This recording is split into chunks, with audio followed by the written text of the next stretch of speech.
Call this meeting to order. We'll start off with the Pledge of Allegiance. If you could all join me. I pledge allegiance to the flag of the United States of America and to the republic for which it stands, one nation, under God, indivisible, with liberty and justice for all. Thank you. We'll move on to our first spot for public comment. If you have any public comment, now's the time. Okay, we'll move on to the verification of the posting of the agenda, please. Pam Moore, for the record, the agenda was posted on January 30th between the hours of 12 and 5 p.m. at all of the locations listed on the agenda in accordance with statutes. Thank you, Pam. Can I get an approval of the agenda as submitted? I move for approval of the agenda as submitted. I second. It's been moved and seconded. All those in favor, please say aye. Aye.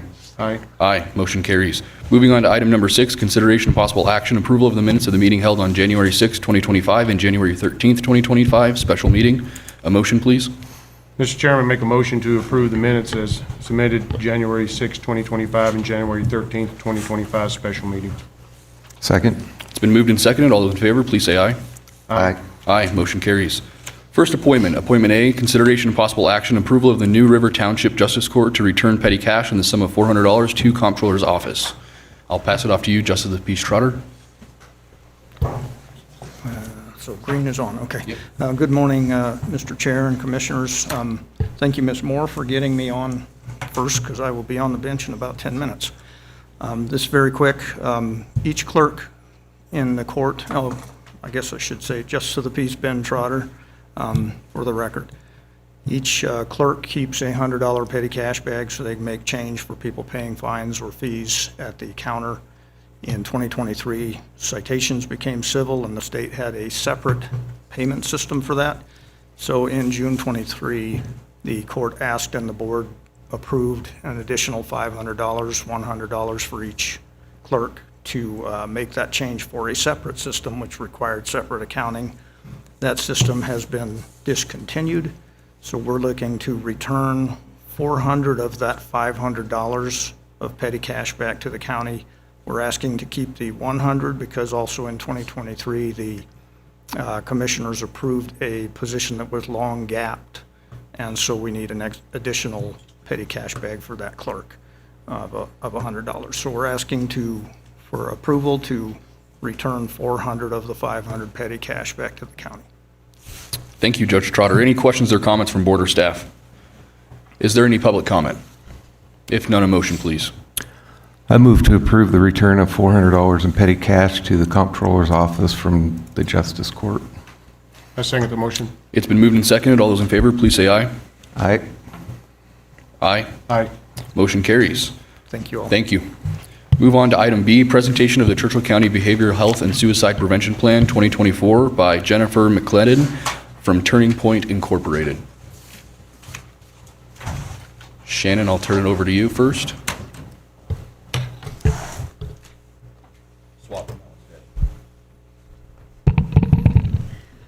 Good morning, Mr. Chair and members of the board. For the record, Shannon Ernst, Churchill County Social Services.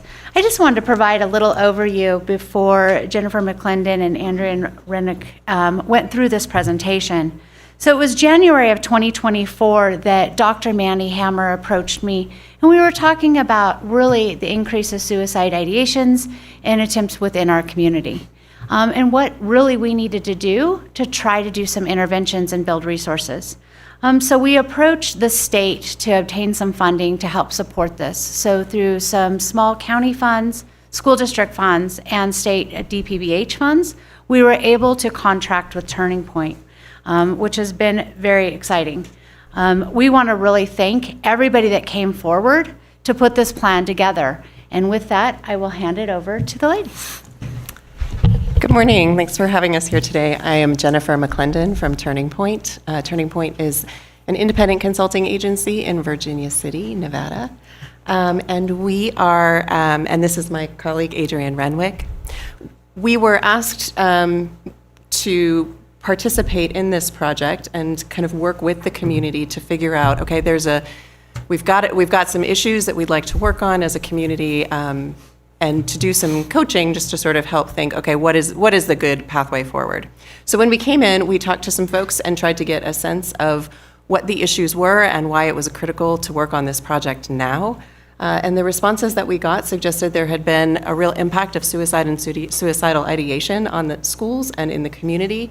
We talked to folks in the justice system and in law enforcement, and behavioral health issues are real critical for them, take up a ton of time and resources. A lot of people who are coming through the system multiple times, which is frustrating for everyone involved. There's concerns about finding access to care. Do we have enough providers in the area?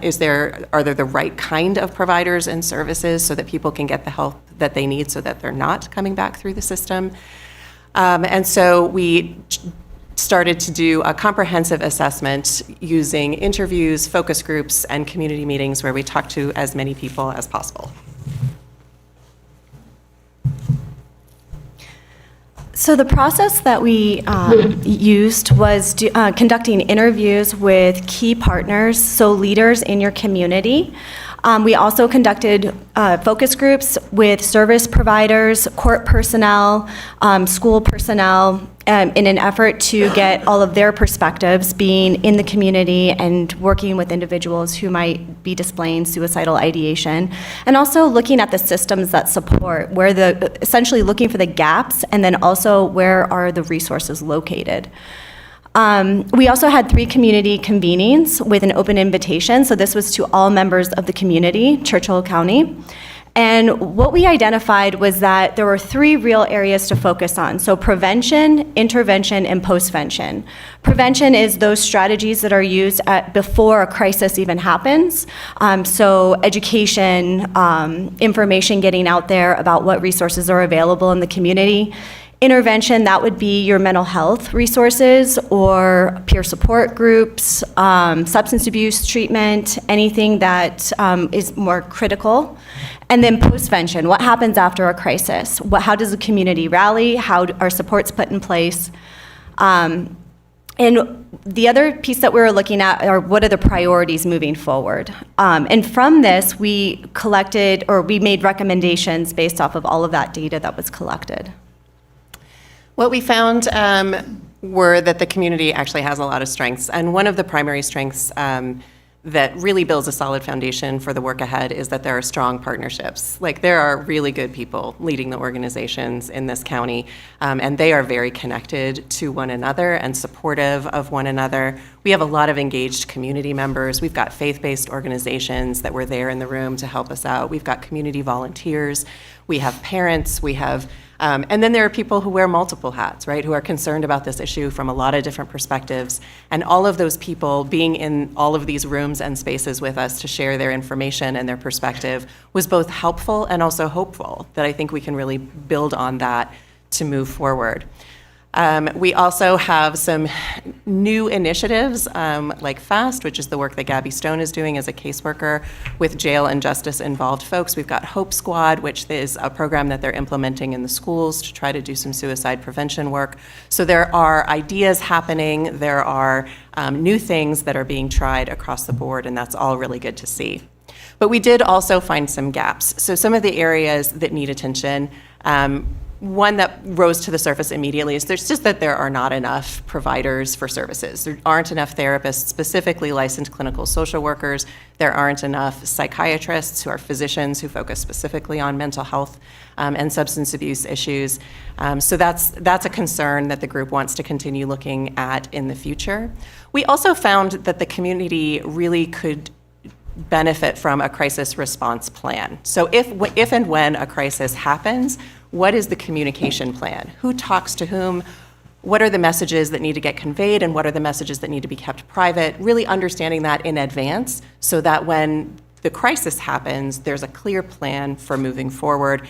Not in terms of both in terms of providing service, of course, to the folks who are affected by that crisis, but also so that those leaders who are collaborative and supportive of one another know how to communicate, who makes a call.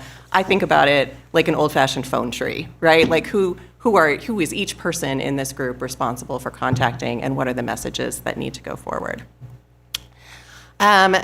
In our community convenings, what we really worked on with the large groups was figuring out if we think about what Churchill County could use over the next 5 years to really move forward, do better over the long term, what are the priorities of the folks who are living and working in this community? And there were 3 priorities that emerged.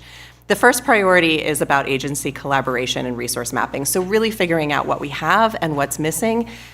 And importantly, with what we have and what's missing, those things change over time, right? Resource guides get stale really quickly. So how do we make sure that we have good information about what is happening in the community? The second priority was about open communication around mental health. We need a place where people can talk about mental health, where kids in schools can tell someone that they trust that they're having a problem, that folks can reach out for help without fear of stigma or being looked at in a bad way. And along with that, there was a sense that community belonging was also really important, that if we were going to try to enhance people's ability to communicate, part of that means that we have a community that people feel like they're a part of and that they know that there are neighbors and people that they can trust. So things came up like the Christmas tree lighting, and there's a need for more community events that are just positive, that bring people together from different walks of life so everyone feels like a member of the community. And that was sort of a promotion of mental health and prevention of suicide. Priority 3 was about creating a fully resourced system to meet community needs. So priority 3 is really about where do we find the funds, where do we find the people to address the most critical needs and gaps in our community.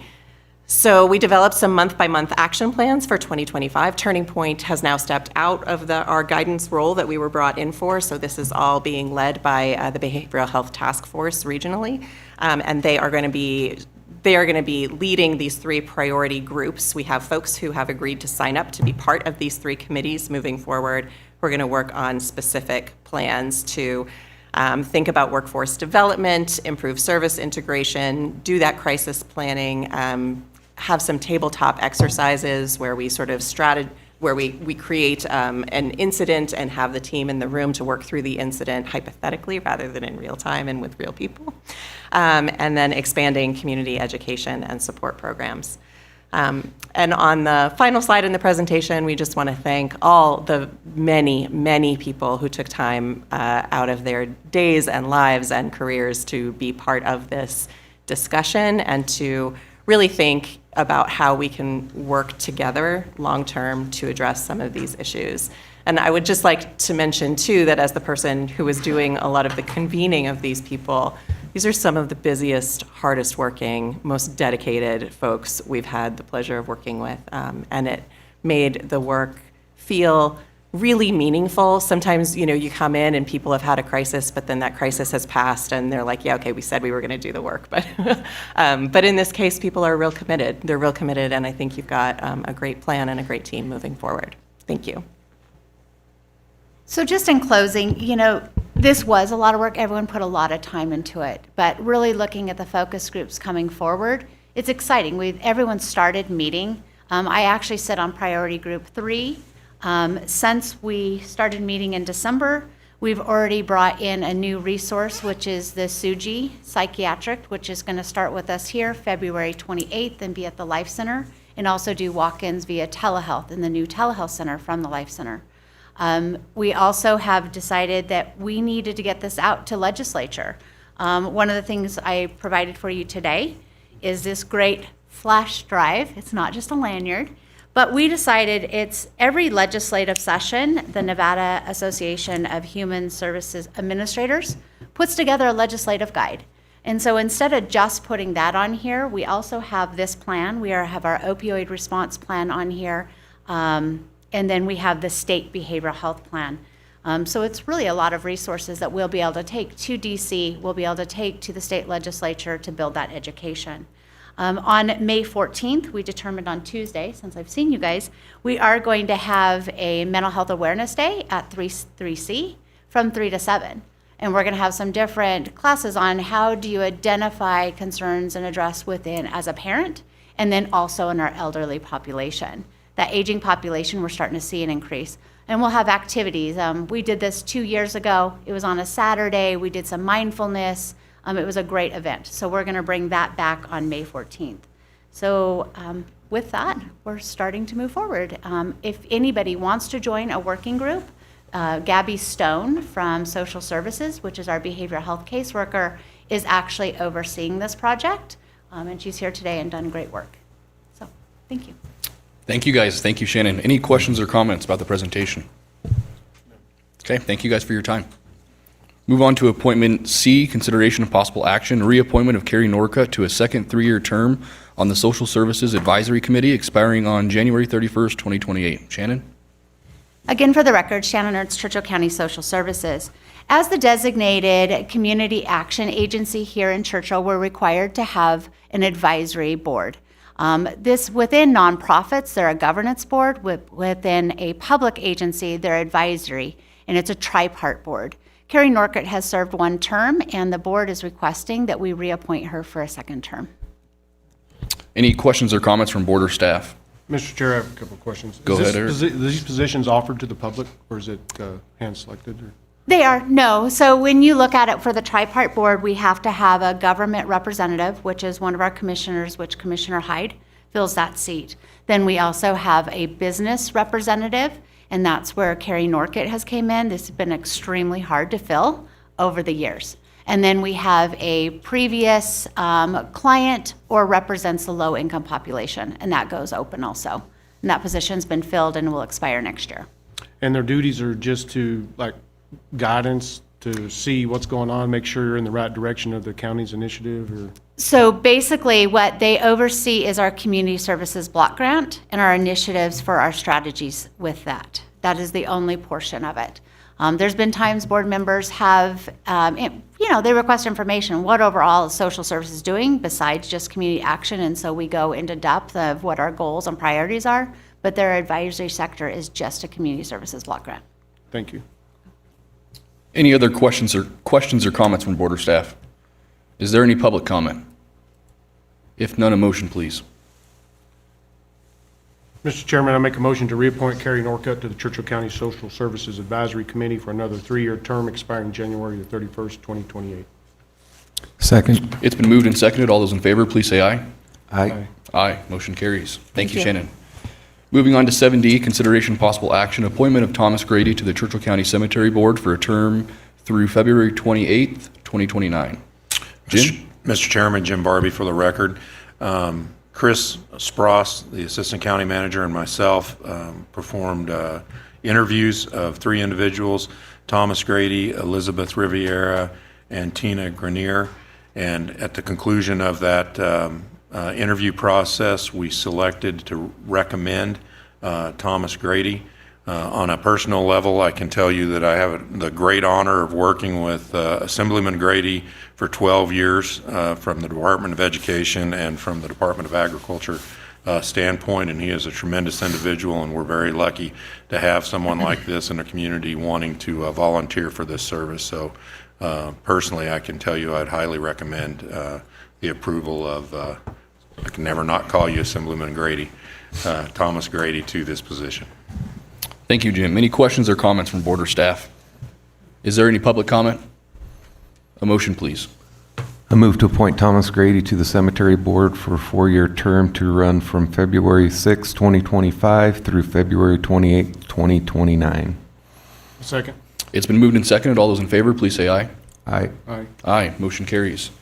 7E, consideration of possible action, adoption of Resolution 3-2025, a resolution for Churchill County to approve Mineral County as a member county of the Central Nevada Regional Water Authority. Joe? Thank you, Mr. Chair.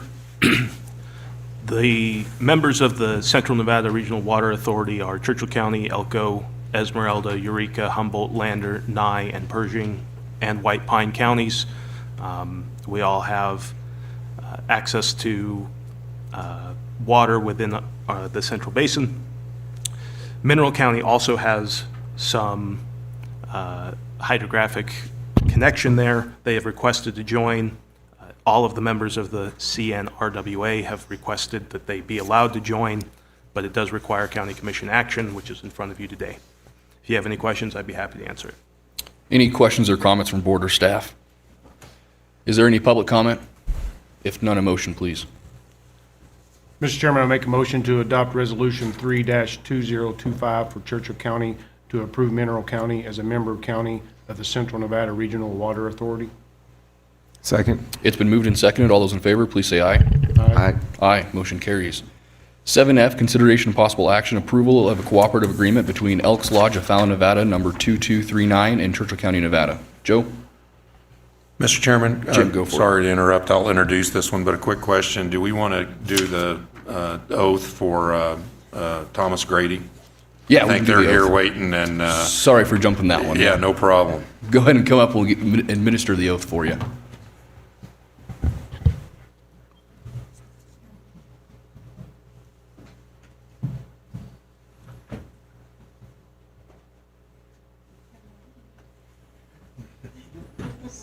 You need a mic?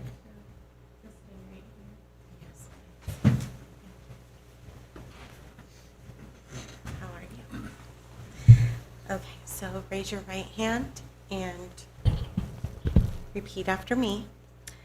I, Thomas Grady, I, Thomas Grady, do solemnly swear do solemnly swear or affirm or affirm that I will support, that I will support, protect, and defend protect, and defend the Constitution and government the Constitution and government of the United States of the United States and the Constitution and government and the Constitution and government of the State of Nevada of the State of Nevada against all enemies, against all enemies, whether domestic or foreign, whether domestic or foreign, and that I will bear and that I will bear true faith, true faith, allegiance, and loyalty allegiance, and loyalty to the same, to the same, to any ordinance, to any ordinance, resolution, or law resolution, or law of any state of any state notwithstanding, notwithstanding, and that I will well and I well will and faithfully and faithfully perform all duties perform all duties of the office of of the office of Cemetery Board. Cemetery Board. Thank you. Congratulations. Thank you. Thank you, Mr. Grady. Thank you. Thank you. Congratulations, Tom. Thank you, sir. Okay, we'll jump back to F, consideration possible action approval of a cooperative agreement between Elks Lodge of Fallon, Nevada, 2239, and Churchill County. Thank you, Mr. Chairman. Jim Barbie for the record. I'll kind of kick it off in terms of how we got here and then flip it over to Joe if I miss anything that we need to bring up, which I'm sure I will. So in the purchase of the 290 and 270 South Main properties that were being developed for social services and a one-stop shop for Public Works and one-stop stop for eventually, which we'll discuss here in a minute, the Central Nevada Health District, in looking at the needs that we had for parking and the amount of property that was purchased, including the building that was torn down behind those, the old furniture store house. We approached the Elks Club to take into consideration that maybe we could partnership in a cooperative agreement where we would be able to utilize their area for parking during business hours. And then obviously when they had their meetings, which all normally fall 6 o'clock and later in the evening, then they would be able to use the parking space and it would be paved and nice and look good. And so we took that to them. They put it up through their national organization for sign off. That was approved. And so they've signed off on this agreement, and we bring that here for the commission's consideration to enable us to be able to move for plan and design in the future. Anything I missed there, Joe? I don't think so. I think that summarizes the agreement. I know Commissioner Blakey had some questions, so I'm happy to answer them as they come up. Okay, thank you, guys. Any questions, comments from board or staff? Mr. Chair, I just have a couple items here. I understand the agreement. I understand the need for this parking area. In the agreement, it says each party can not renew the contract every 3 years, has that option. And if both parties are making good on their obligations, I didn't understand or did not understand or did not see in the agreement any protection we have if they decide just not to renew, if everybody's meeting their obligations. I just want to get that clarified. Correct. So the initial term is for 25 years, and so we will have a 25-year period where there is no option to terminate or end it. But after the 25 years, then we'll start the 3-year period, and that's just on the basis that that's about how long the asphalt's expected to last. And so in that time, we'll have a renegotiation period where if we continue to need it, we'll have the opportunity to renegotiate to either repave it or re-maintenance it. But if they wanted to terminate, then they would have the authority to terminate. So we only have 25 years, and then it's a 3-year renewal based off of the needs of the parties. Okay, I misunderstood the way that was written then. The next concern I have is I understand that the agreement is for working hours, so that's only assumed at 5 business days per week, which is 55 hours allowed, which is 33% of the time that the parking would be available during the week. I want further explanation as to why the county should incur all the improvement costs alone and the maintenance if we're only using the parking lot 33% of the time, based per week. Can I first address the beginning of that part of that, Joe? So as part of the requirements the city is making in terms of having enough parking for staff and for public, it'll be greater than 33%. Specifically when the Central Nevada Health District, which is basically a part of Churchill County for the next 5 years, and that will sit on that agreement for the livelihood of Central Nevada Health District, that parking will be utilized through that part.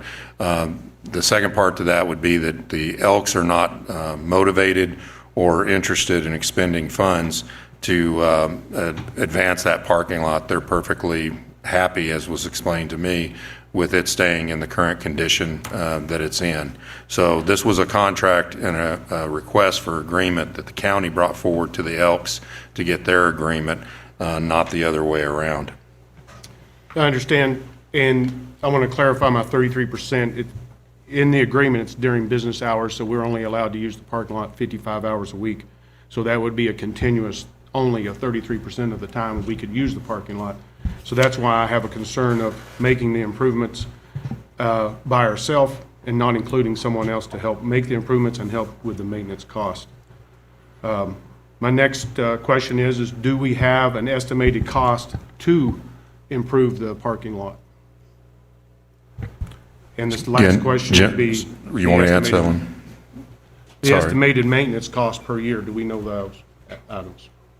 So on the estimated costs and everything, that would come to you under a different approval. So at a later time, which I think we have 2 years, and correct me if I'm wrong, Joe, 2 years to act on the agreement. And so basically, we would then go out to bid for what the plan and design costs would be, because drainage is a consideration on this particular piece of property. And then probably what the secondary contracting agreement would be, the paving portion of the contract. And then the maintenance, once it's paved, is very little maintenance over the 20 years. We can get you some number associated with that, but that's the idea behind paving, is that we're not going to have to have little to no maintenance on it over that time period. Maybe some cleaning up of stripes and that kind of stuff. And, you know, if Randy wants to add to that, did I catch it? Come on up to the microphone so you can be on the record. Thank you. Yes, Randy Hines, Churchill County Public Works. Yeah, so the first 5 years, 8 years, there's going to be no maintenance on them whatsoever. Typically, then we'll get into a maintenance program where we'll come in and slurry seal it. And that'll last up to 5 years. Then we'll come back and slurry seal it again. Those costs are significantly less than what it is for construction, but it'll extend the life of that parking lot past the 25 years of the agreement, really. It should last longer than that as long as we maintain it. But the cost of that is significantly less than the cost to construct the parking lot. Thank you. With those comments, the agreement, I think, needs to be improved. We can't get the estimated cost of the construction. We do not know what the impact to the county would be. I cannot support this agreement. Can I just make one more clarification? I just want to make sure we're on the record that you're not committing to the project or the cost of the project in this request. You're only committing to an agreement with the Elks to allow for us to move forward to look at the cost of the project. This is So- simply just a swap between us having parking spots available at a certain time and them having parking spots available when we need them. So this isn't actually, there's no cost associated to this agreement. This is just us swapping use of the parking lot. I understand it's swapping use of the parking lot, but it does state in the agreement that within 2 years, we will pave that parking lot, which costs money. Regardless, we have to pave that parking lot for Central Nevada Health District and Social Services and the Building Department. But if we don't have, I think others should be involved to help fund that, since we're only going to use the parking lot during business hours of each business day. I Okay. don't see where the county should be held responsible for the entire cost. I would disagree with that. Okay. I would just like to say, I think that this benefits our people. I too would like to see the costs. I don't necessarily like to be pinned down to 2 years, but we have to have somewhere for our people to park. I haven't been over there and really looked at it. I don't know what the lighting is. I don't know what we need to do about that. But it is alarming to not have a cost, and then within 2 years, we have to come up with the cost. I'm not against this, but I would like to see a cost analysis, because in 2 years, according to this agreement, we have to pave it. So if we agree to this, and then the costs come in super high, we're strapped, correct, Joe? So, we have an obligation that if, under this agreement, that we would pave it. I've spoken with our Public Works about what that would roughly cost, but we don't have an actual number, somewhere between, I think, $8 and $12 a square foot. It's approximately 13,000 square feet. So we would be looking somewhere between $100,000 and $200,000 for paving. Obviously, it is a construction agreement, and so that would have to come up to the board to say this is how much that would cost, which is why, it does have a range. But I guess I would defer to Randy for a more specific answer on exactly what the expected cost for construction would be. And another question, Randy, the entire thing would be 13,000. What would be the square footage of the county-owned property that we're going to be required to pave by the city? And then additionally, what would be our other resolution for finding other parking area that eventually we'll have to pave to meet the requirements of parking for the city?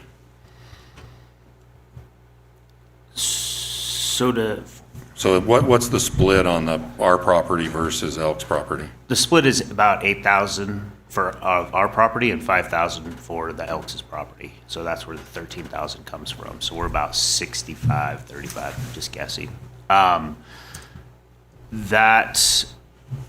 So what was the other question, Jim? That we had, in the conversations I've had with the mayor, we're required to find additional parking. Correct. The parking that we would have, that we currently own, that we would pay for the 8,000 or whatever it is square feet of parking, does not suffice for the staff that we would have located over there, including the Central Nevada Health District, correct? That is correct. Yeah, I think right now we have probably about 17 to 19 parking spots available on our property. And I think by adding the Elks portion on there that we would use during work hours, I think we can get up to almost 29 parking spaces total. So that would kind of help have enough parking for 270 and 290. And along with the county vehicles. So you're 33%, right? We still have county vehicles that are parked there 24 hours a day.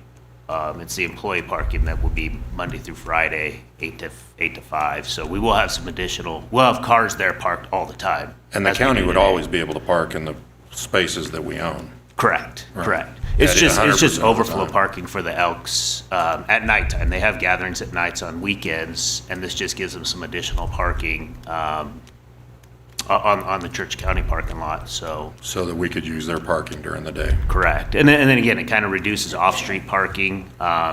We would like to have the additional parking, so we're not parking out front along Main Street, because that's typically where we'd like our customers to park, and the clients to park. We do park on, is it Richard Street? We kind of utilize that on-street parking throughout the week for our employees now.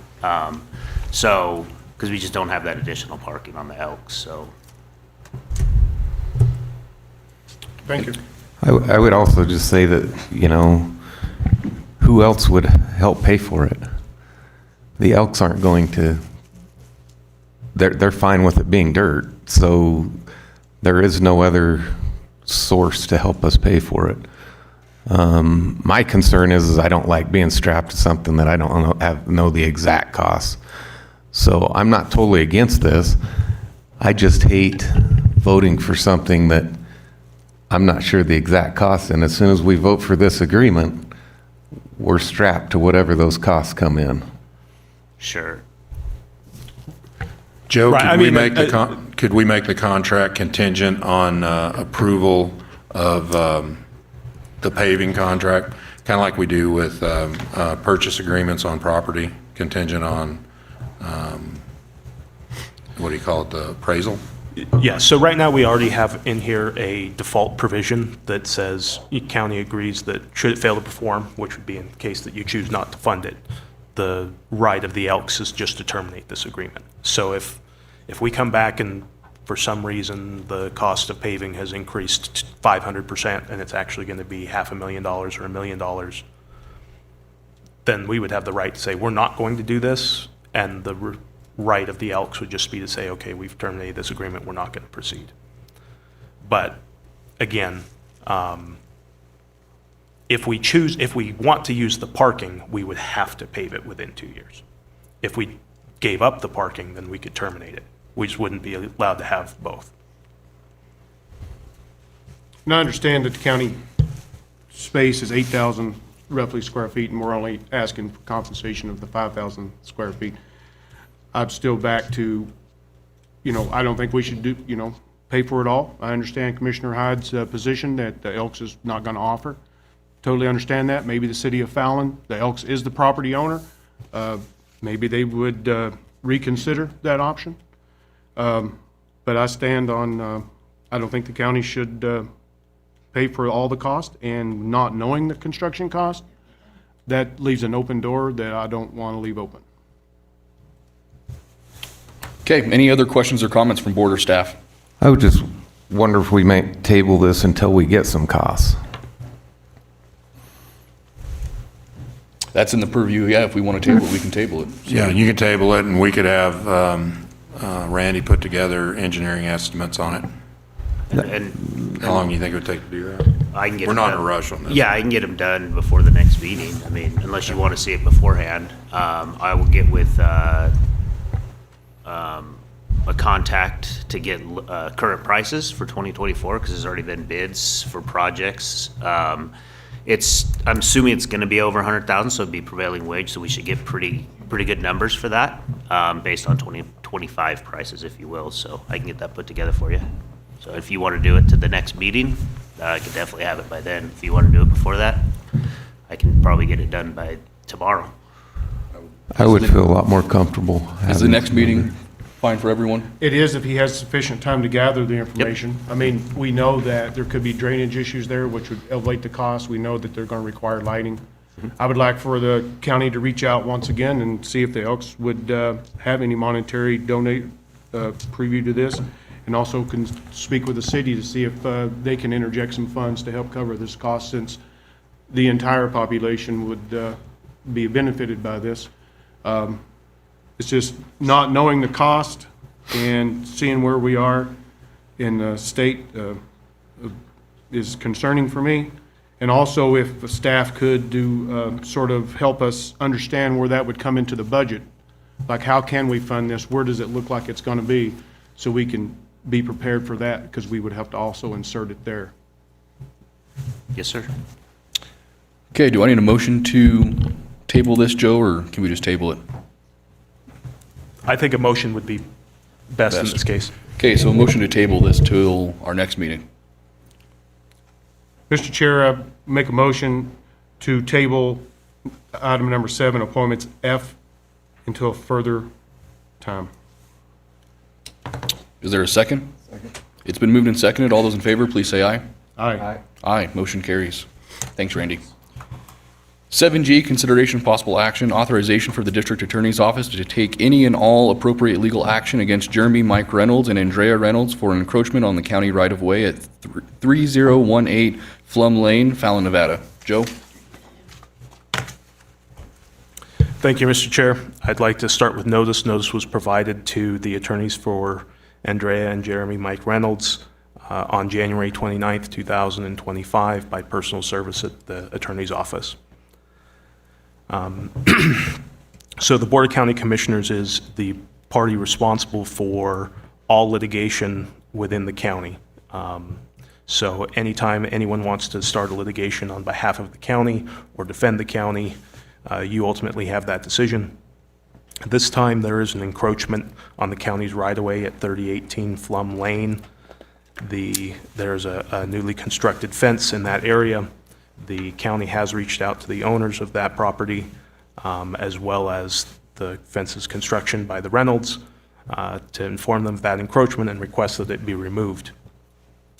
The Reynolds have refused to remove it based off our request, and so I'm asking today that the district attorney's office be authorized to take whatever legal action ends up being necessary to ensure that the county's right-of-way is protected. If you have any questions, I'd be happy to answer them. If anyone has any comment, we'd be happy to have that too. Any questions or comments from board or staff? Is there any public comment? Go ahead and come up and use the microphone, state your name for the record. No, it doesn't matter which one. It's going to be the little red button at the bottom of the mic. Yep. My name's Andrea Reynolds, and good to finally see you, Joe. We haven't met in person yet, but in the letter Joe sent us, I was under the impression this would be a closed meeting, so I wasn't sure what today was going to look like, and I have the deed to our property and a map, and I don't know if I'm allowed to present that to the board or to the commissioners.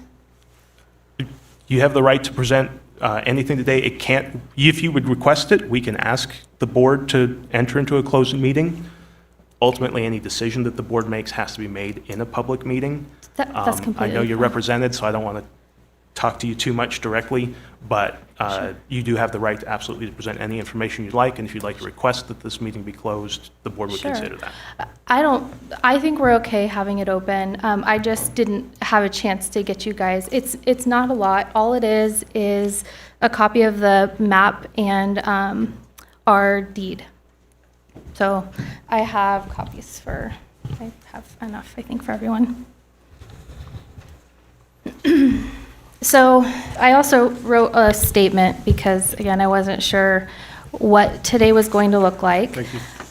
But I am here to give you a brief description of everything that's taken place to get us to the point where the district attorney is asking for your authorization to take legal action against myself and Jeremy.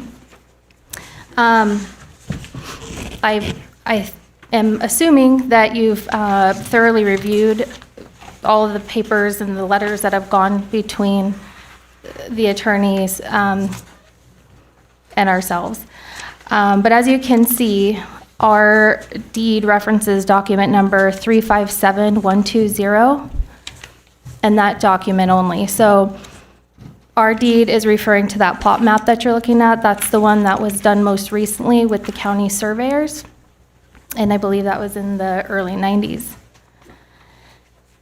When we first purchased the property on Flum in March of 21, the weeds were overgrown on the ditch and the existing fence was in pretty bad condition.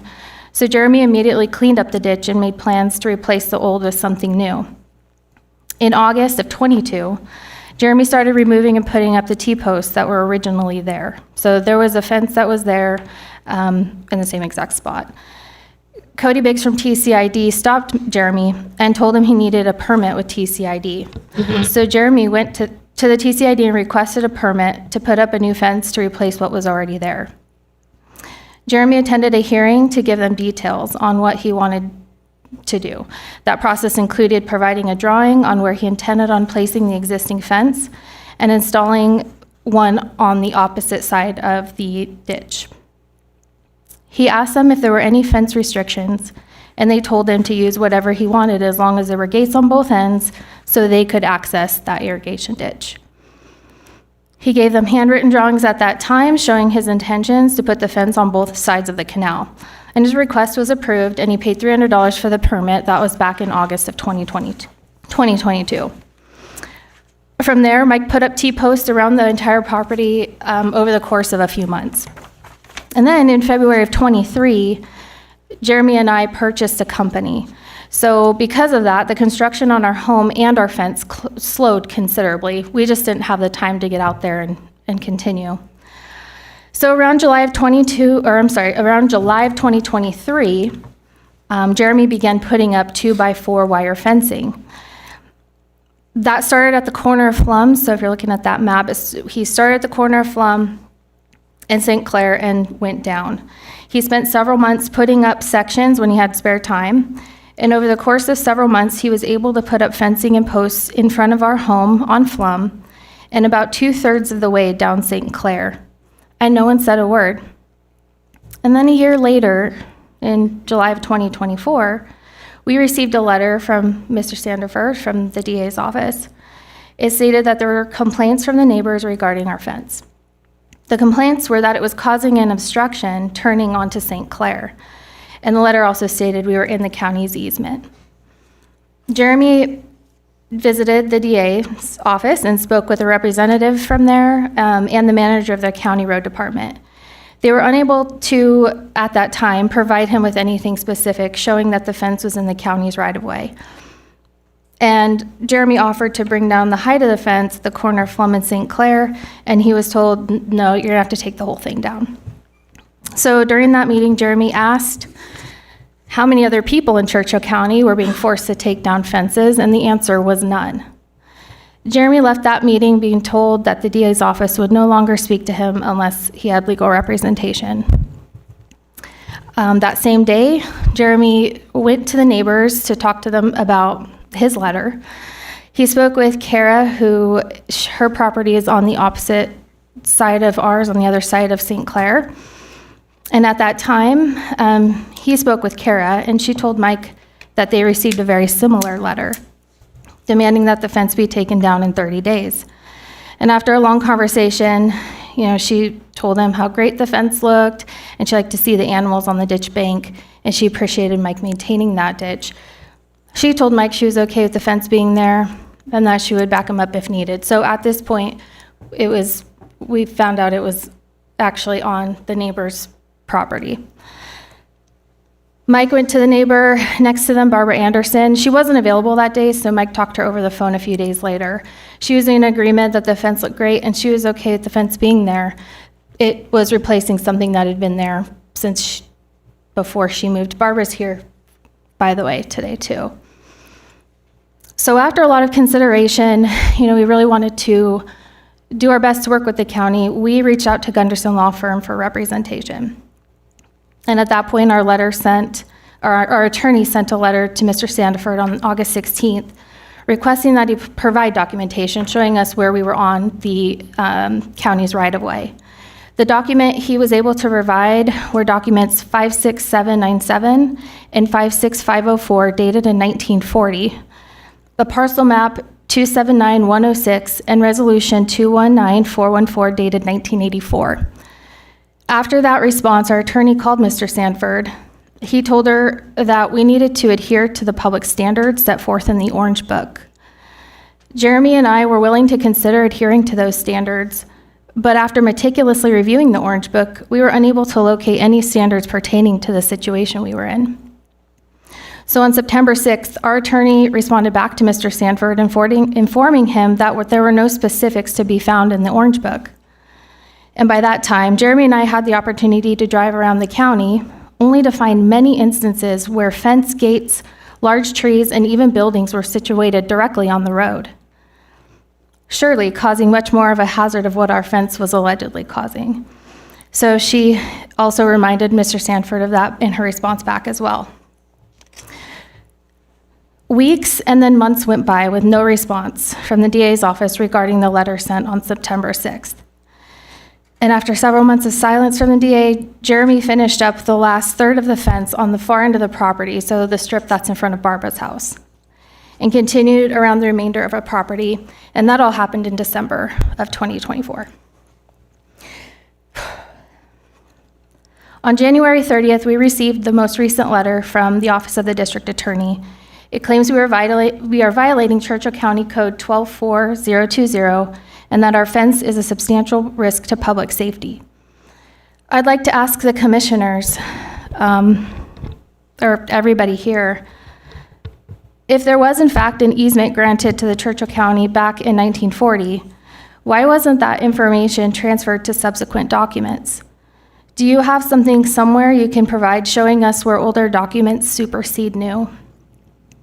If our fence is a substantial risk to public safety, who approved the original fence to be put up? Why wasn't it considered a public safety hazard then?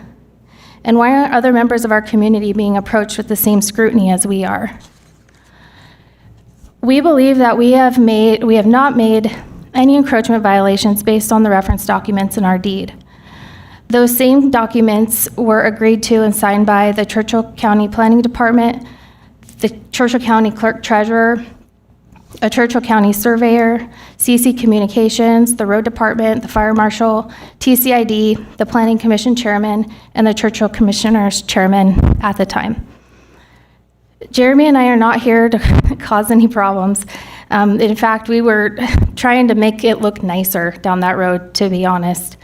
And we are very productive members of our community we're building a home, we're raising a family, we're running a small business. So we'd like to be able to keep our fence where it is, and we don't believe we're encroaching on the Churchill County's right-of-way or creating a public safety hazard based on the documents provided to us in our deed.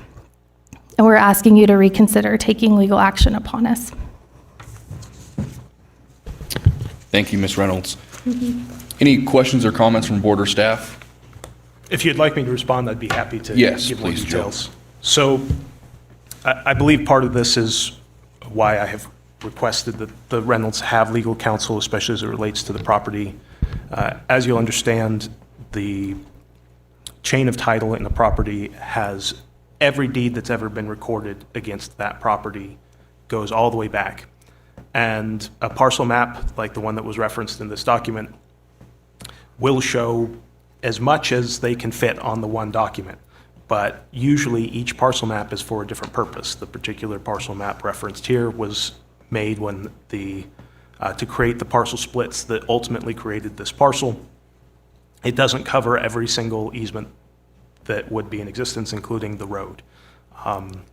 So I know in my letter to their attorney, I referenced all of the documents that established the original easement, as well as the easement originally being in the name of the state of Nevada, the transfer from the state of Nevada to the county, creating that whole chain of title. I know that it's something that really does require a little bit of legal understanding, and that was the purpose of having someone represent them to understand those issues. I don't want to put anything that would indicate that the fence doesn't look nice. The fence is a beautiful fence.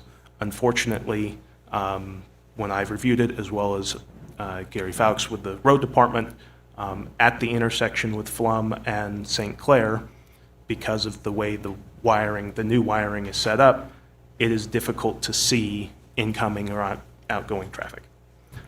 We received several complaints, which is how it came up to us. Obviously, we don't always go around and say, hey, is every single fence in or out of our right-of-way, because we have so much right-of-way to cover. Now, if we had noticed it, we would have informed people, just like we have with the Reynolds. We would do that to any person who is informed that they're inside of our right-of-way.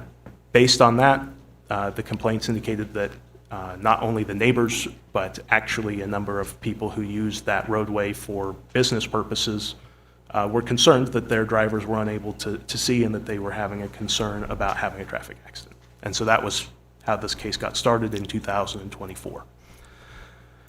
Because at the time, the letters going back and forth with their attorney,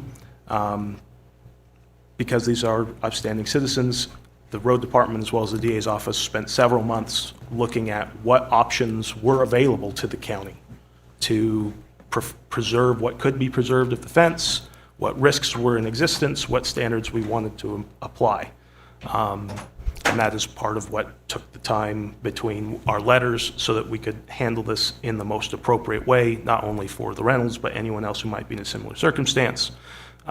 You'll be aware that later today on the Highway Commission meeting, there is a new policy related to encroachments and specifically how those will be analyzed by the road department so that every person, including the Reynolds or any other person who has a fence that ends up being in the right of way, can be addressed under the same exact standards.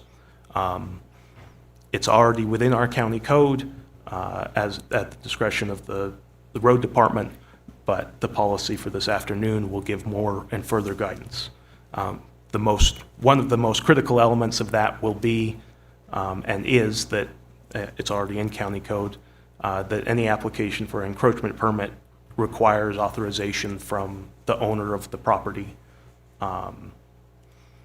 so that we don't have any chain of title or litigation issues. In this particular case, I was ultimately contacted by the owner of the property on which the fence sits, half of that, who informed me that they were having an issue where they had requested to have the fence removed from their property and were rebuffed. And so at that point in time is when the DA's office and the road department decided, look, we need to do something today instead of trying to establish potential alternatives because the fence was on a property that didn't want it there. And that's when we've come to you today. At this time, if there's any concern about whether or not this is or isn't inside the roadway, the intention from the DA's office as well as the road department is that we will have a surveyor obviously come to the property and stake the corner so that we understand exactly where the roadway is. Unfortunately, at this case, if we can't come to an agreement at that time, the obligation from the county will be to just remove the obstruction inside the encroachment and seek damage and compensation for its time. And so obviously we don't want to go that way, but if that's ultimately what ends up having to be done, your authorization today is what would allow the county to proceed that action as well as collect whatever it needs to collect as compensation. Thank you, Joe. Any other questions or comments from board or staff? Ms. Reynolds, did you say someone gave you permission to install the fence? Originally, yes. So when the summer of '24, when this first started, Jeremy went to Barbara. She's on the very far end when you're looking at that map of St. Clair. And then he also went to Kara, which her husband wasn't available at the time. And they were both in agreement at that point. And they said, yes, we will back you. We're fine with it there because we didn't even know that was our property. And so, okay, great. Well, when Kara's husband became available, he called the county and he was told that he would be sued. And so he called Jeremy back right away and said, hey, man, like, the county's going to sue me. And at that point, we were like, well, we just we want to try to work it out. Can you let us work it out? Because we're trying to talk with the DA and with our attorneys. And then that is when he said, no, I'm going to get sued. You need to take it down. But we were trying to still work it out.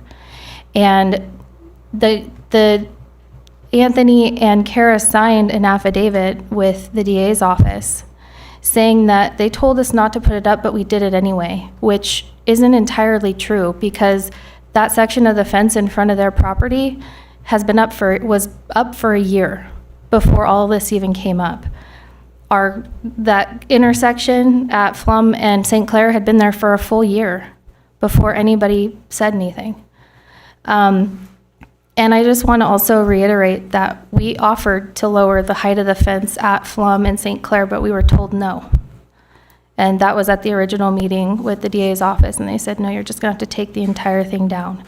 We also feel that the dispute between the neighbors and ourselves should be just that, between ourselves and the neighbors.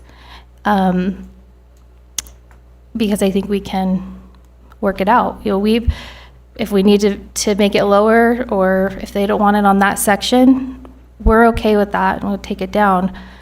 But where we stand in terms of whether or not it's in an easement, which is why we're here today, we don't have that documentation on our deed. So that's where our stance is on that. Thank you. I mean, we were aware that you installed the fence on someone else's property at the time that you installed it? Not at the time. So when we got those letters and we started talking with our neighbors, that's when we were like, oh, okay, yeah, it's on. And now your neighbors want you to remove it, but you don't want to remove it, even though it's on their property. We're willing to do that, yes. How much of the fence is on someone else's property? I want to say it's about 100 or 200 feet out of 1,300. And it starts at Plum Lane, is Plum. where their property starts and goes Yeah, that it's a way? little further, no, it's a little further down St. Clair, but not by much. But if you're just looking at it visually, yes, it's at they're directly across from where our house is on the corner of Flum and St. Clair. Did you look at the options of where the easements end and where you could put your fence to see if that still satisfies your need of where you need the fence to be? The problem is that TCID has to be able to access the ditch, and that's why we originally got that permit from TCID. If we move it back any further, they won't be able to get equipment in there. And so that original, we said, hey, can we just replace it, because they'd been able to get in and out with where the fence originally was. But they have to be able to maintain that ditch as well, or access it. We gave them gates that they have the ability to get in and out of on each end. Any other questions or comments from board or staff? I would just like to make a comment. You know, for me, when somebody brings up, a citizen brings up a safety concern, and there is an issue with a fence that's in the right-of-way, and we don't address that, and we don't go about the proper means to address that, it opens us up for some issues. And I'm sure the fence is beautiful, I'm sure, but we have to protect the county and citizens within the county. That's part of our duties. So for me, I don't see any other avenue to go down currently. So I would have to support this because I have to protect the citizens. And if something were to happen and we didn't address this issue, there's some serious issues for us. It's nothing against anybody. It's just we have to protect ourselves and the citizens of this county.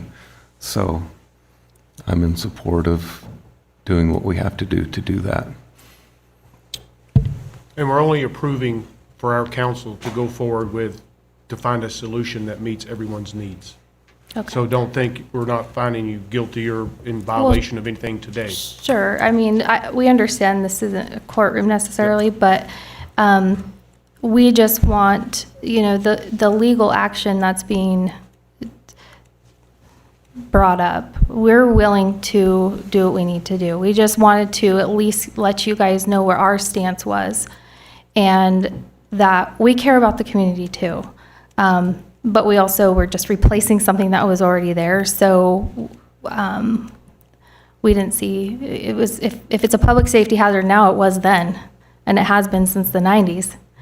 I think where you run into a kind of a gray area there is that no one ever said anything about it when it was there previously. And so now that someone's brought it up and it's on public record, we're Sure. being recorded now as we speak. If someone were to be turning off Flum and get T-boned on St. Clair because the fence was in the way, whether or not it was, now we're open for liability, because now it's, you know, we've been addressed about it. We knew about it, that maybe there's a safety concern. And if someone gets injured there now, we're going to be, because we did not actually maintain our right-of-ways And they would bring you into that also? into that as well. Sure. And the property owner? And this is a different style fence too, correct? It's Than what was 2x4 previously wire. there? Yeah, what was there before was like barbed Split wire. Yeah, and so now it's 2x4 wire. You can still see through it. It's just an inconvenience because you have to actually stop at the stop sign now. Where before, you could just look, because the property's really long, you could just look and turn off onto St. Clair, but now you have to actually stop. And apparently, members of our community don't like stopping at stop signs, so. Is there any other public comment? Go ahead and come up and state your name for the record, please.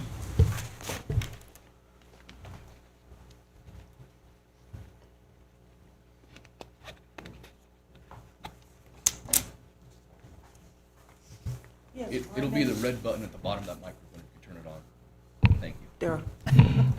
My name's Barbara Anderson, and I live right across the street from the Roberts, which are great neighbors. But number one, I called the attorney's office after I knew that they had offered to lower the fence for a number of feet from the lane onto St. Clair. And I was told that they never had offered that. Well, that to me was the wrong answer.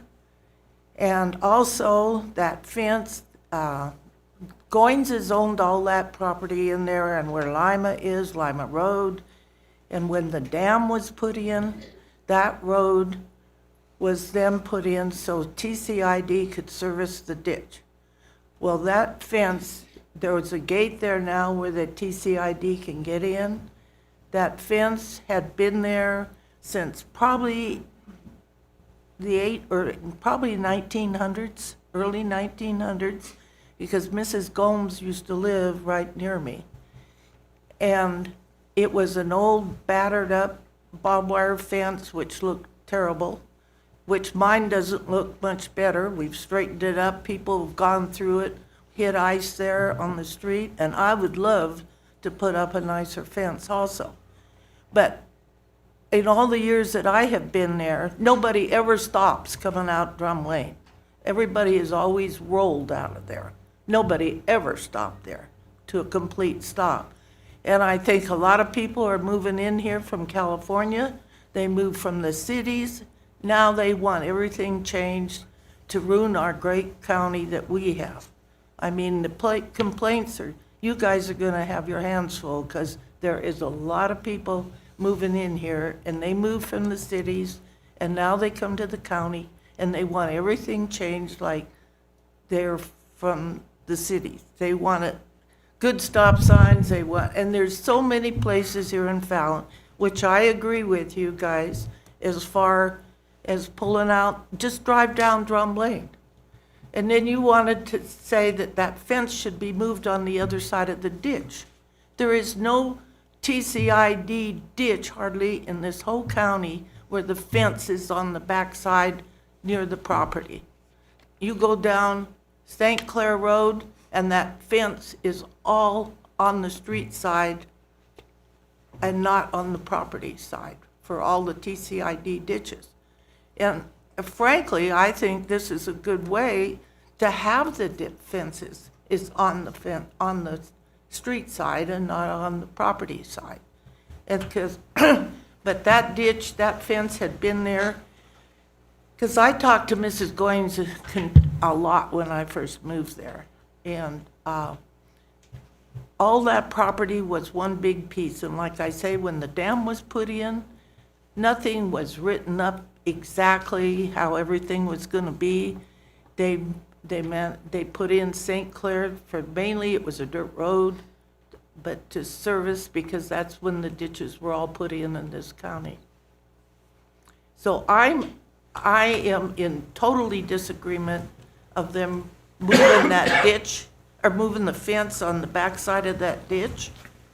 And I think that it would be feasible to lower that fence maybe 30 feet from, not remove it, but lower it halfway. because I purposely went over there and came out at sunset to look down St. Clair to see if you could see. Well, even with every street in town, when that sun's going down, you have to stop, you have to look. But I think the biggest complaint now are people that have never had to stop there and look. Because I've sat up there when I've been irrigating, and people come out of there all the time, and nobody ever stops at that stop sign. So I'm in favor of leaving the fence. I think it's an improvement to the county, and if more people could afford to put up fences like that, I would say let them do it. It's not obstruction. The rest of the fence is great. There's gates where TCID can get in. I've never seen a big backhoe or nothing from TCID in that ditch since I moved here. And I am in favor of leaving the fence. To put it on the other side of the ditch doesn't even make any sense, number one. So I would say if you guys would look at having them lower the fence like they offered to, right at the stop sign, because there's new houses, people from California are moving in down Drum Lane, there's new houses going up, and this would help the city people so they can see better when they come out there, out of the Drum Lane. And that's my comment on it. And I think you guys are going to have your hands full because there's a lot of people moving in here, and they want to come to the county, and then after they're here, they want to change everything or have changes. So that is my statement for today. Is there any questions anybody would like to ask me? Thank you. I don't think so. Okay. Any other questions or comments from board or staff? Any other public comment?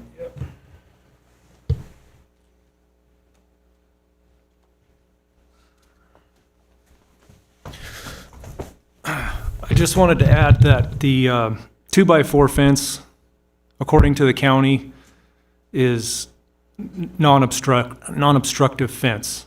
It specifically says barbed wire, chain link fence, that type of fencing is non-obstructive. It's not a wooden fence, it's not a vinyl fence, it's not a chain link fence with slats in it.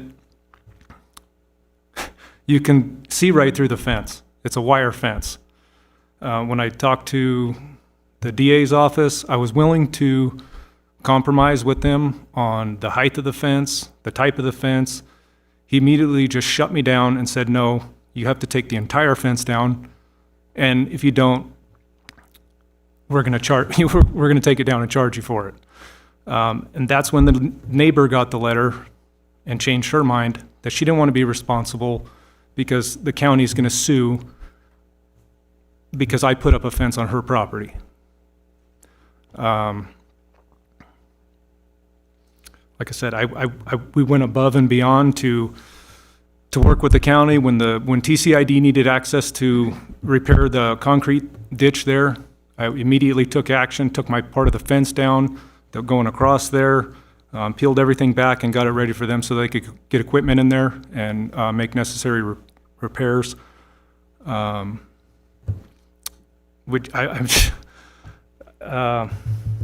think that's about it. Okay, thank you. Any other public comment? Questions or comments from board or staff?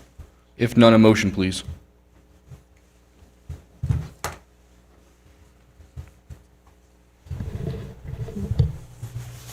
I would move to authorize the district attorney's office to take any and all appropriate legal action against Jeremy, Mike, and Andrea Reynolds for an encroachment on the county right-of-way at 3018 Flum Lane. And I'd just like to say, really work hard with them to find a resolution. I second the motion. It's been moved and seconded. All those in favor, please say aye. Aye. Aye. Aye, motion carries. Moving on to 7H, consideration and possible action, ratification approval of the placement of a Deputy Public Defender 2 outside of the approved fiscal year 2024-2025 budget at the advanced step and approval to recruit for a Deputy District Attorney 1/2. Chris? Thank you, Mr. Chair, members of the board. Chris Spross, Assistant County Manager, HR Director.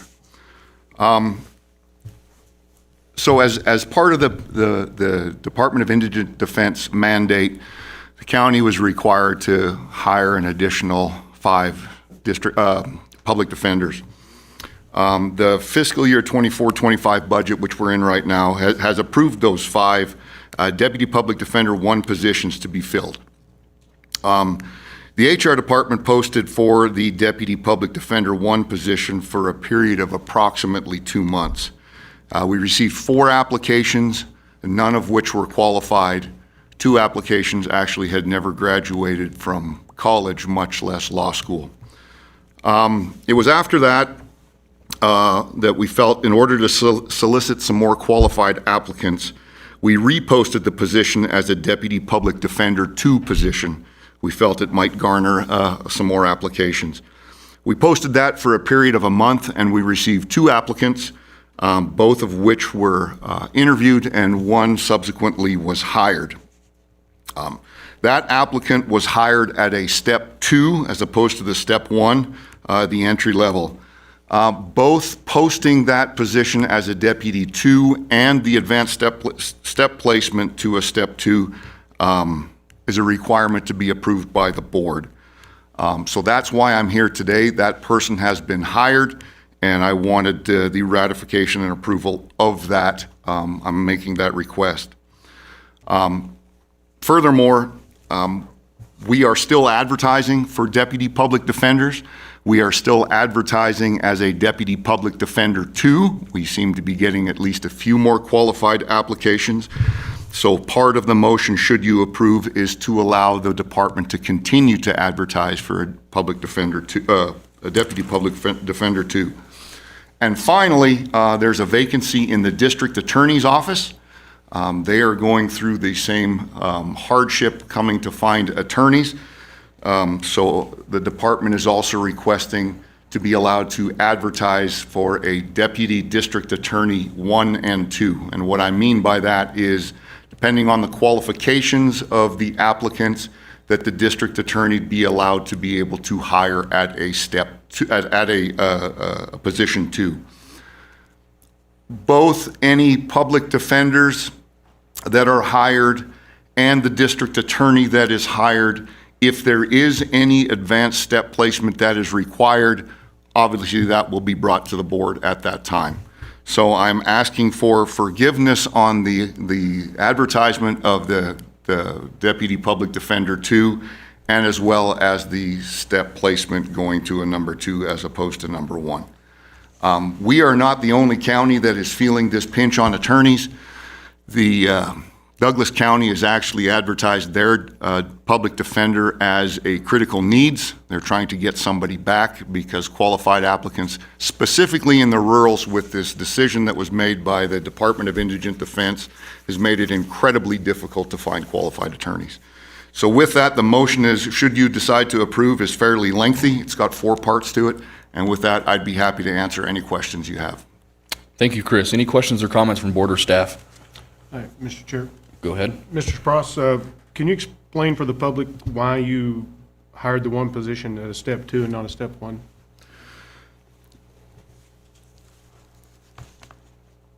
Because the shortage of applicants that we were receiving, this person was not going to accept the position at a step 1.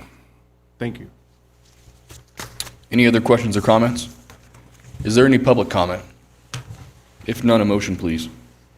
Mr. Chair, I make a motion to approve and ratify item A, the hiring of a Deputy Public Defender 2 instead of the budgeted Deputy Public Defender 1.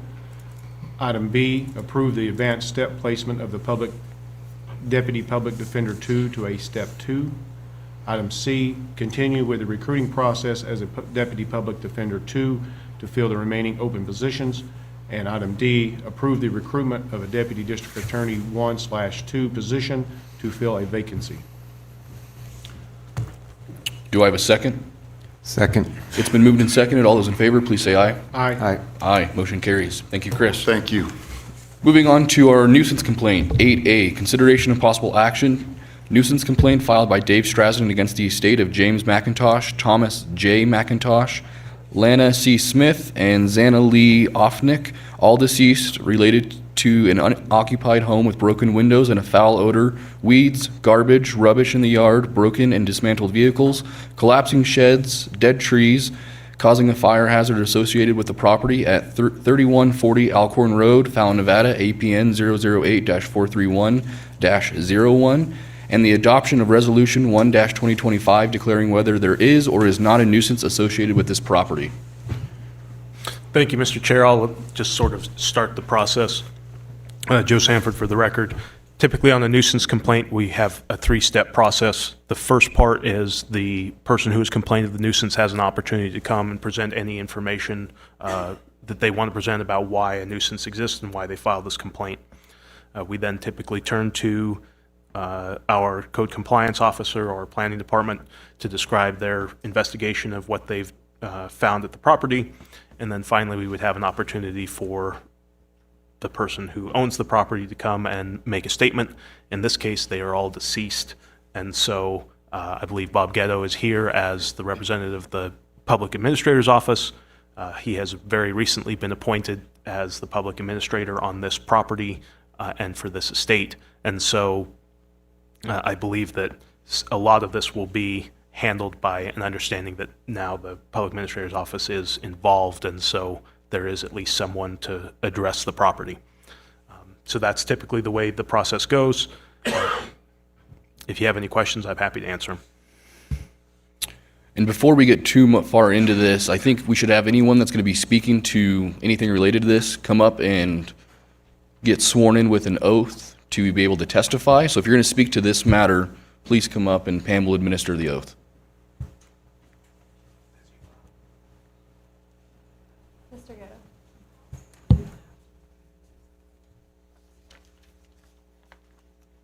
Even if you think you might say something, come on up now so we can do this once, and then it doesn't matter if you don't speak later. This it? So please raise your right hand.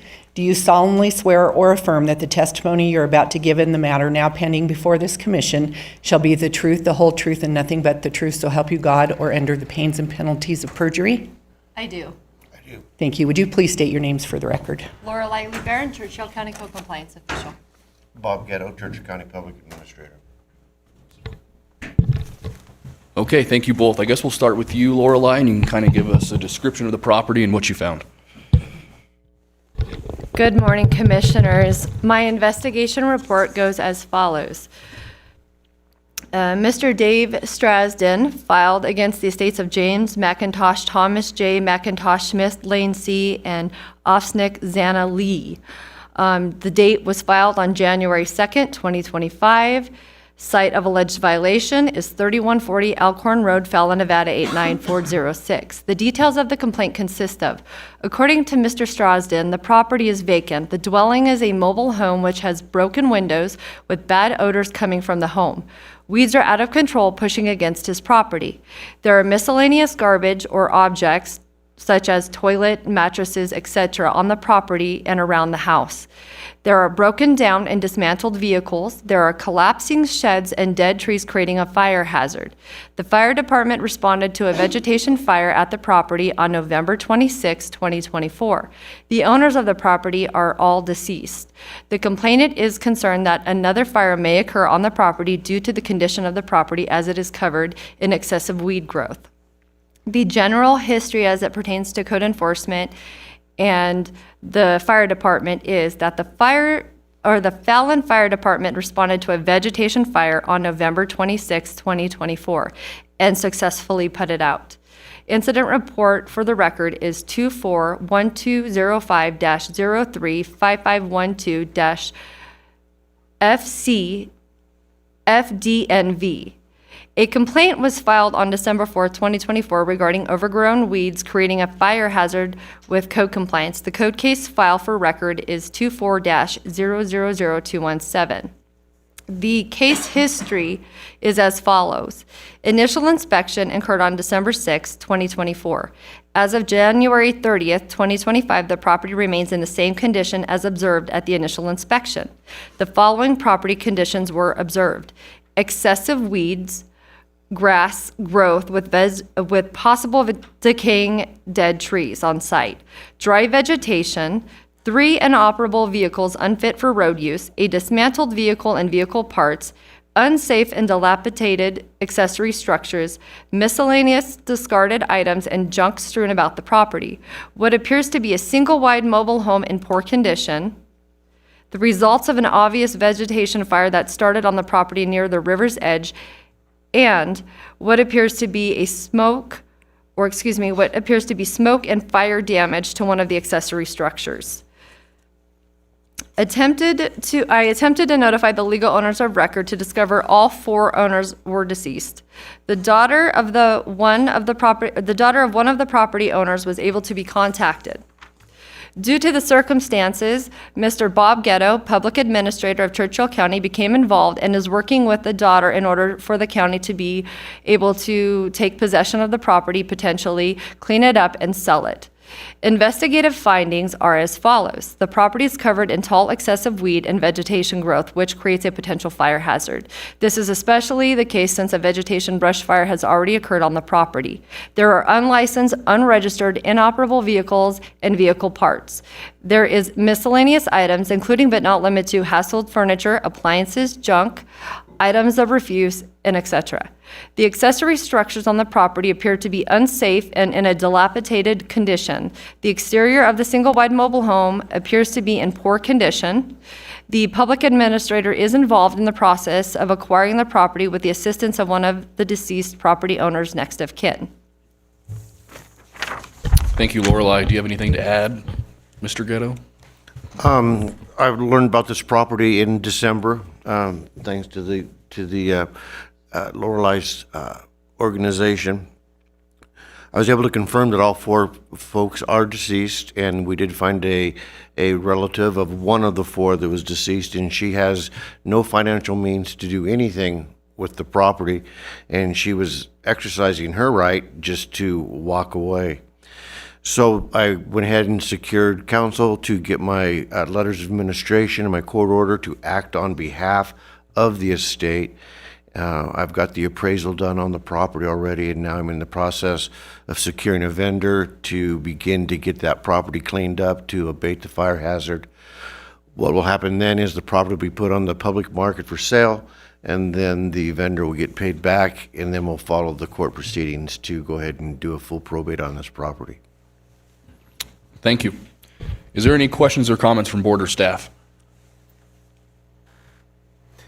I guess my question is do we need to deem this a nuisance if it's going to be handled? At this time, I think you would find that it is a nuisance. Once you find that it's a nuisance, there'll be an abatement plan. In this case, the abatement plan will be between the code compliance as well as the public administrator, which basically will say exactly what Mr. Ghetto just informed us of. And so there'll be time for a cleanup to be done as well as for the court process to complete. Yeah. So yes, you should find a nuisance. There's no doubt. I went through all the information, through the pictures. It's a nuisance. It's a safety hazard. It's a fire hazard. It's a problem. So. Any other questions or comments? Is there any public comment? Noting none, a motion, please. I would move to adopt Resolution 1-2025, a resolution finding that a nuisance exists related to an unoccupied home with broken windows and a foul odor, weeds, garbage, and rubbish in the yard, broken and dismantled vehicles, collapsing sheds, and dead trees causing a fire hazard associated with the property located at 3140 Alcorn Road, Fallon, Nevada. Assessor's parcel number 008-431-01. Second. It's been moved and seconded. All those in favor, please say aye. Aye. Aye. Aye. Motion carries. Thank you both. Did anyone want to pull any of the letters received? I do not. Okay, we'll move on to new business. 10A, consideration of possible action retirement contributions for employment of retired employee Commissioner Eric Blakey under Nevada Revised Statute 286.520. Sherry? Mr. Chair, since this concerns me, I'll abstain from discussion or voting. Thank you, Eric. Pass it off to Sherry. Thank you. It's been the county policy for when we hire or we have elected officials who are in the retirement system, they can no longer contribute to the retirement system. So we give the new elected official the option of either paying into Social Security, and we have in the past matched and paid both sides of the Social Security, which is at 12.4%. Excuse me, or we would give them the option of putting the employee-employer plan portion, which is based on the PERS calculation, into a deferred compensation plan. And that is right now at 17.5%, which is higher than the Social Security rate. And then it will increase to 19.25 once the new fiscal year rolls in. And this is in compliance with the NRS, so I'm asking you to approve this, please. Thank you, Sherry. Any questions or comments from board or staff? Is there any public comment? If none, a motion, please. I move to approve the retirement contributions into a retirement fund which is not part of PERS system for Commissioner Blakey based on the PERS contribution percentage rate for the employee-employer plan. I'll second that. All those in favor, please say aye. Aye. Aye. Motion carries with Commissioner Blakey abstaining from voting. Move on to 10B, consideration and possible action, retirement contribution for employment of retired employee Commissioner Matt Hyde under Nevada Revised Statute 286.520. Thank you. This is, go ahead. Go for it, yeah. President, I would be materially affected by this item, so I will be abstaining from voting. Thank you. Thank you, Commissioner Hyde. Back to you, Sherry. Thank you. That's the same as the one above, same thing that I just said. Thanks. Thank you. Any questions or comments from board or staff? Mr. Chairman. Yes. County Manager, for a question to council. If this is approved, which I'm assuming it would be, at a later meeting, could we bring this as an adjustment to Title III so it's automatic, since neither any of the commissioners would be affected because action has already been taken, so that we, in the future, this doesn't have to be done like this again, where we can basically put it in Title III that this is the expectation as an option for those that would come in elected in this situation? Yes, generally when we get to a Title III amendment, as long as there's no material change from what's already in existence and it wouldn't have any retroactive effect, then we wouldn't have any conflicts. So I would we'll note address that it. for HR to, in the next few meetings, to go ahead and get that so we don't forget, and 12 years down the road, we're doing this again. Okay. Thank you, Jim. Any other questions or comments from board or staff? Is there any public comment? A motion, please. Mr. Chair, I make a motion to approve the retirement contributions into a retirement fund which is not part of the PERS system for Commissioner Hyde based on the PERS contribution percentage rate for the employee-employer plan. I'll second that. All those in favor, please say aye. Aye. Aye. Motion carries with Commissioner Hyde abstaining from voting. Move on to 10C, consideration of possible action, approval of the request to advertise for bids for the proposed tenant improvements for the building owned by Churchill County located at 290 South Main Street, whereby the estimated cost for the project is $1,707,500. Randy? Thank you, Mr. Chair and fellow commissioners. Randy Hines for the record. So to give you guys a little bit of history, since we've got some new commissioners on the board, on July 1st in 2023, Churchill County was awarded $1.6 million by the State of Nevada American Rescue Plan Act, funding through the State of Nevada Interim Finance Committee under an agreement SG 26069 to purchase and rehabilitate facilities to co-locate Churchill County Social Services, Churchill County Rural Public Health Laboratory, and Central Nevada Health District. Excuse me. In September of 2023, 270 South Main Street and 290 South Main Street were purchased as part of the scope of work. The intent for the 290 South Main Street is to be brought to current building codes and complete necessary tenant improvements for the Central Nevada Health District to be located there once completed. On July 17th of 2024, this board authorized Lombard Conrad Architects to begin design for the tenant improvements at 290 South Main Street. Currently, the plans and specifications have been completed and reviewed by WC3 for conformance and are ready to go out to bid. The cost estimate for the project was prepared by the architect for the tenant improvements for $1,707,500. After the purchase, after the purchase of the building and the design of the drawings, there's a balance of approximately $428,000 of the $1.6 million. Today, we're asking for approval to proceed with the bidding process for the project. Thank you, Randy. Any questions or comments from board or staff? I have a couple questions, Mr. Chair. Go ahead. Are we under any kind of requirements to build this project or the timeline? Like, are we, say we have to do this in a certain amount of time? Shannon, can you come up, please?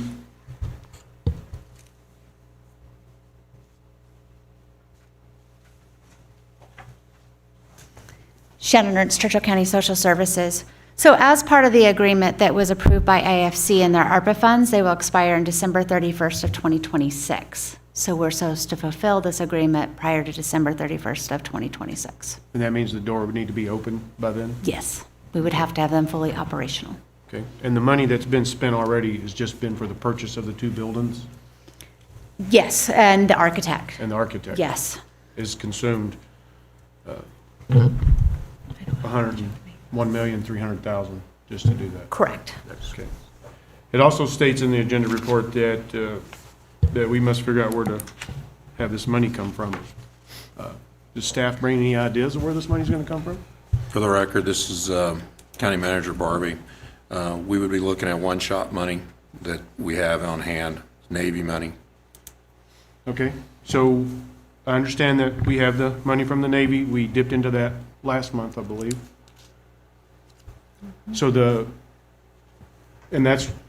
correct me if I'm wrong, the money that we set aside, the military money, Navy money, to build the courthouse, correct? I think that's always been this board and prior board's plan with that money was to go towards the courthouse, but considering the courthouse was at $28 million to build, I think we kind of pumped the brakes on that and trying to evaluate, maybe hoping economic tides change and maybe it's cheaper to build the courthouse. But I think prior boards as well as me would agree that that money was always dedicated to go to the courthouse, yes. So we could all agree that our pot keeps going downhill away from the courthouse, and then are we going to take away so much that we get into a position that we can't build, we don't have the funds to build the courthouse, and we have to build the courthouse? We could build the courthouse at any time that we wanted to. It's just a matter of being bonded out that much. Okay. And that's kind of that one-shot Navy money was nice because that's a big cushion. I think regardless, we're going to have to take out money to build the courthouse. I think where this comes into play and how it differs is that the courthouse is not mandatory yet. At this current time, it is not mandatory, whereas this has a deadline date. And so it's always, again, courthouse would be great, but this is something that we need to address right now, in my opinion. And Mr. Chairman, there's also the option of returning the $1.6 million, right? The remainder of the funds, so it's 1.25 is what we'd have to, it's basically what we spent for the architect and the purchases.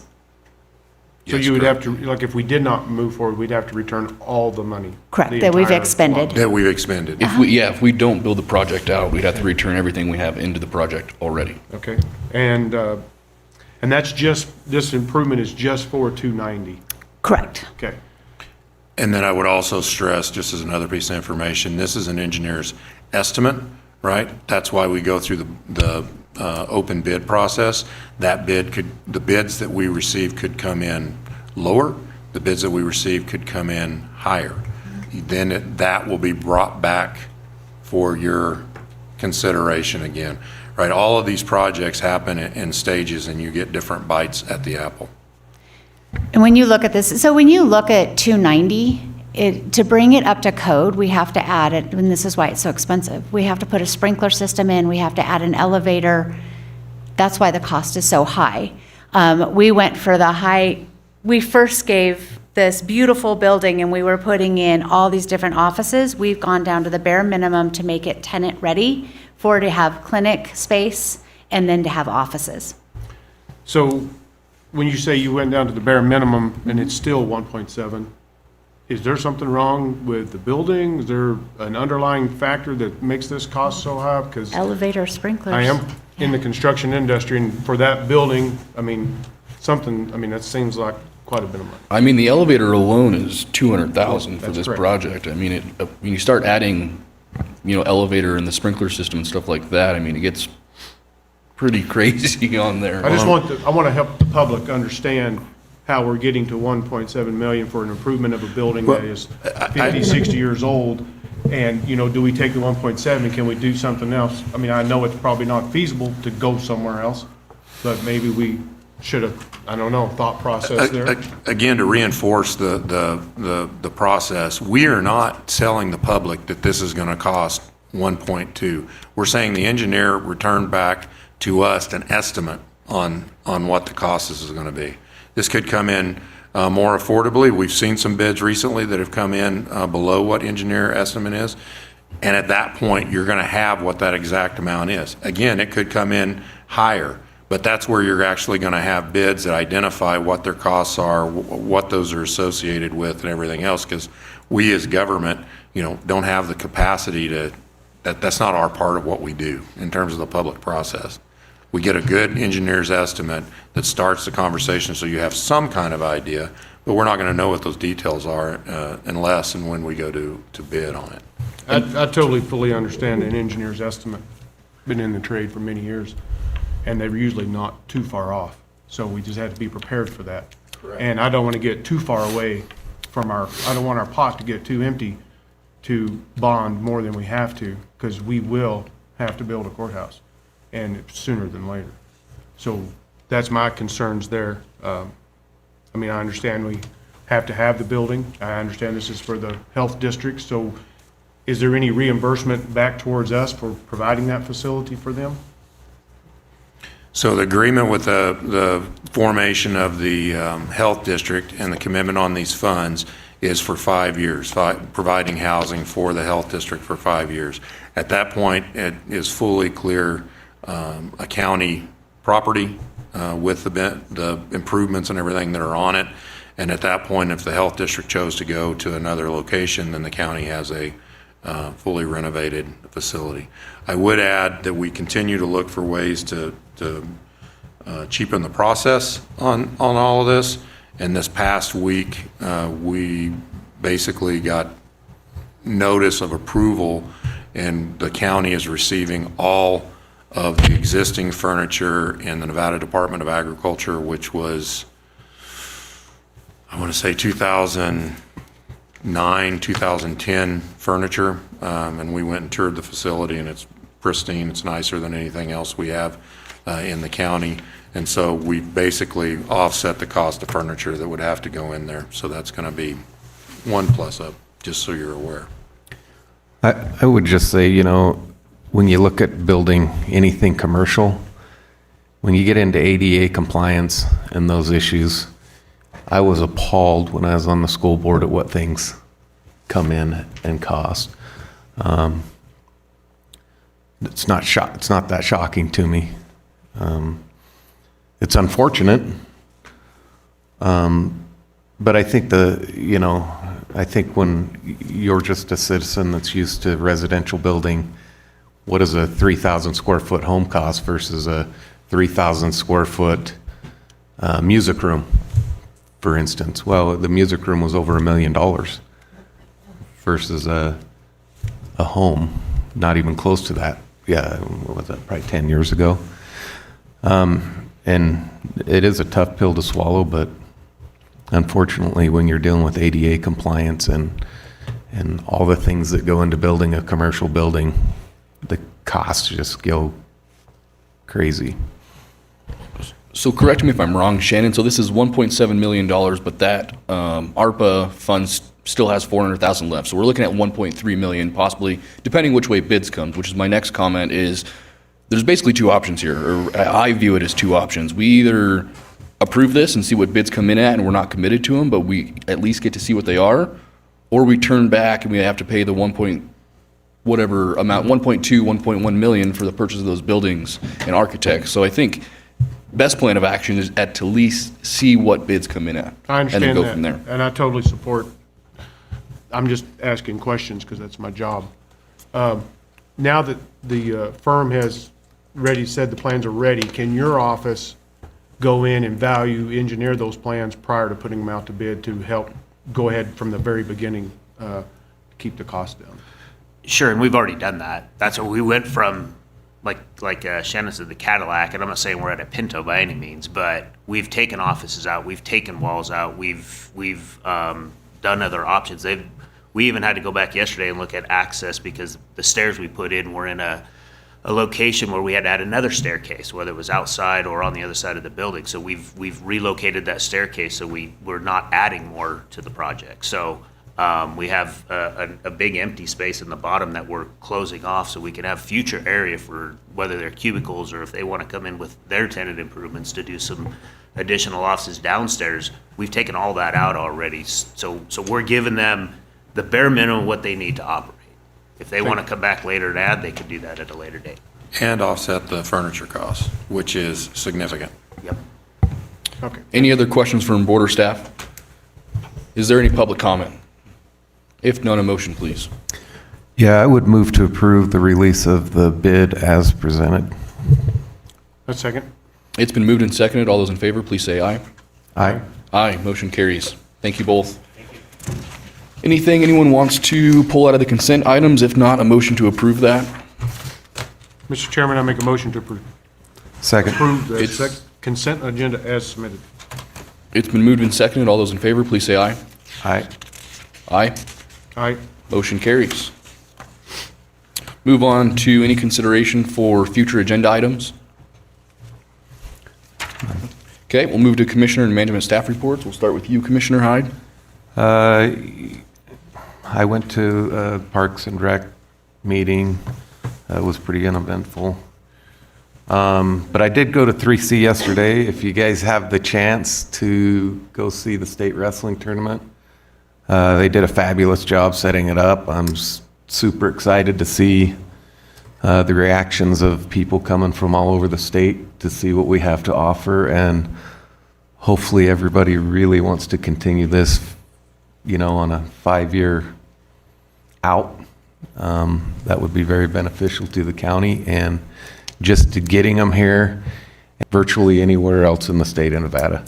The way that we come together and work towards this is really awesome, and I'd just like to thank all those who have participated, and Jim, getting Tim Jackson here and having that meeting, and who is the director of the NIAA, and just getting him here to see what we have to offer, and he was blown out of the water, and we did the state tournament, baseball tournament here, he was blown out of the water, how we handled that, and anything like that that we can get, we're going to get it all. Yep. So I appreciate everybody's efforts on that. Thank you. Thank you. I had a NACO meeting last week, and then also had a Carson Water Sub-Conservancy District meeting last week, and they're looking at changing the name, not changing the name, but, operating under a DBA. So they're entertaining ideas for new name ideas for that. So that watershed spans all the way from Alpine County in California, all the way down to us here. It ends up at Stillwater Refuge. So if you have any name ideas that I could go back to the next meeting with, I'm open ears. And I also had a library board meeting, so pass it off to you, Commissioner Blakey. I attended a retirement lunch for Jared Dooley with the city of Fallon. He served 30 years there. He is our current county fire chief. County Manager Barbie was in attendance, and Assistant County Manager Chris Spross was in attendance. I attended a hospital board meeting. It's just general business as discussed. The hospital did report one employee with 40 years of service and another employee with 30 years of service, and that they will soon be providing a 24/7 orthopedic services there. And they are in the beginning stages of developing a rural residency program slated for 2027. The auxiliary reported that they served 16,000 hours last year and that 59,000 people visited the hospital. And they donated over $200,000 worth of equipment to the hospital. A museum meeting, they got a new air conditioner equipment, and they were so grateful for Mr. Barbie helping them out with that. They have 2 new displays down there that's permanent, so go check those out. And they're starting a strategic plan to figure out how they're going to move in the future and grant avenues. I attended elected officials training, a 1-day class at UNR this past week. I attended 2-day water rights class, and I attended the NWRA water conference for 2 days in Reno. And then we had a CETA meeting, normal activities there. The Chamber of Commerce dinner is tomorrow night, and the next CETA breakfast is February the 26th at Stockman's. That's all I have. Thank you, Eric. Sherry? Me? Yep. Hey, I just want to let you know that we have a Valentine's gift of the budgets for you guys next Friday. Thank you. Thanks, Sherry. Joe? Just let everyone know that the legislature has just started its term this year. I'll be presenting to you every upcoming commission meeting for a while on the updates and what's been happening and bills that we're watching. If you have anything that you want either especially watched or you have concerns about, feel free to reach out to me. Thank you, Joe. Jim? Lots of meetings continue to monitor the bird flu stuff that's happening here in the dairies, and that's it. Thanks. Crystal? Pam? I just wanted to let you guys know that the Jim Regan Memorial Scholarships have been released. Those are open to general county employees or their eligible dependents. Ann's going to be working with me to get that information out as well, but it has been released to both of the high schools. And our golf tournament that helps fund that scholarship fund will be held on September 20th. I'm accepting monetary donations or raffle prize donations, so if you guys know of anyone, send them my way. Thank you, Pam. Claims and payroll are going around. At this time, is there any last public comment? Just a reminder that we're going to tour the jail once you complete your stuff here, the old jail. Okay, thanks, Jim. The new evidence, whatever. Okay, with that, we stand adjourned. Thank you. Thank you, everyone.